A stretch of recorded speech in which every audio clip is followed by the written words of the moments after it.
नीतीश के फैसले का जेडीयू नेताओं को इंतजार है। 85 एमएलए 12 सांसद तैयार बैठे हुए हैं। वह क्यों तैयार बैठे हैं, बड़ी महत्वपूर्ण है कि एनडीए में जो टकराव है ना, वह शुरू हो चुका है। क्योंकि छात्रों से, जेन से पंगा लेना इन दलों के लिए आसान नहीं है, जो क्योंकि छोटे छोटे दल हैं। नीतीश कुमार की पार्टी क्षेत्रीय पार्टी है, चंद्रबाबू नायडू की पार्टी क्षेत्रीय पार्टी है, जीतन राम मांझी, उपेंद्र कुशवाहा, चिराग पासवान।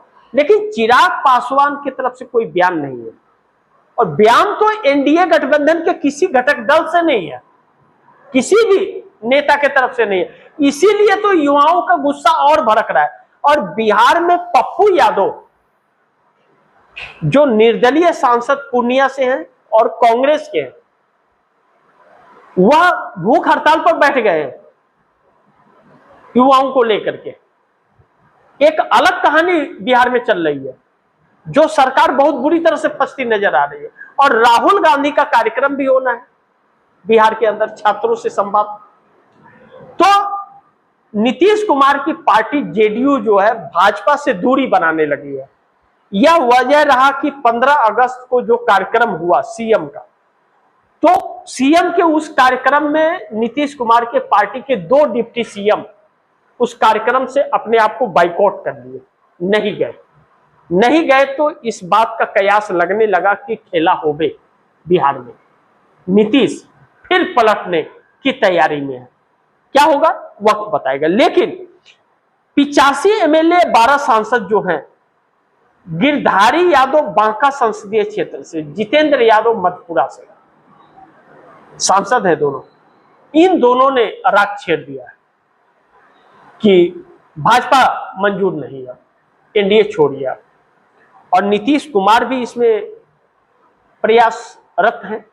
तो प्रयासरत है तो एनडीए में टकराव नीतीश से भी हो रहा है, नायडू भी मजबूर हो रहे हैं। जयंत चौधरी, अनुप्रिया पटेल उत्तर प्रदेश से आते हैं, वह भी हो रहे हैं। जयंत चौधरी के तो लोग साथ छोड़ के कांग्रेस और समाजवादी पार्टी में जा रहे हैं, उनके बड़े बड़े नेता साथ छोड़ रहे हैं। तो हर पार्टियां अपनी अस्तित्व बचाने के लिए अब भाजपा से रास्ते साइड करती नजर आ रही, क्योंकि सरकार को समर्थन दे रही है, मोदी सरकार को, तो वह कुछ बोल नहीं पा रही है। क्या बोले अगर सरकार के खिलाफ, तो लोग बोलेंगे समर्थन वापस ले लो। तो जब तक समर्थन वापस नहीं ले सकते, बोल नहीं सकते, और बोल नहीं सकते, तो जनता के अंदर इनके प्रति जो आक्रोश है, वह आक्रोश बढ़ रहा है। तो बढ़ रहा है तो वोट के समय इनको भारी पड़ेगा। तो ऐसे में असमंजस वाली कहानी है। तो अब साथ छोड़ने की तैयारी में बहुत सारे लोग हैं। तो साथ छोड़ने की तैयारी में, तो ऐसे में दिल्ली में सरकार गिर जाएगी फिर। तो अब जेनजी हर गांव में निकल पड़ा है, जेन अल्फा गांव में निकल रहा है, और जेनजी भी गांव में पहुंचने लगा है। तो भारतीय जनता पार्टी के खिलाफ और एनडीए के खिलाफ माहौल बनने लगा है। नाम से लोग अब जानने लगे हैं और बगावत करने लगे हैं। तो जो वोटर्स हैं भाजपा के या एनडीए के, वह छोड़ रहे हैं, तो वह शिफ्ट किधर हो रहे हैं, इंडिया गठबंधन की तरफ, क्योंकि वह विकल्प है। और राहुल गांधी उस लड़ाई में लड़ते हुए लोगों के बीच में नजर आ रहे हैं साफ। तो राहुल गांधी को फुल सपोर्ट उन पीढ़ियों का मिल रहा है, युवा पीढ़ी का, जो जिसकी लड़ाई राहुल गांधी इस सरकार से लंबे समय से लड़ रहे हैं।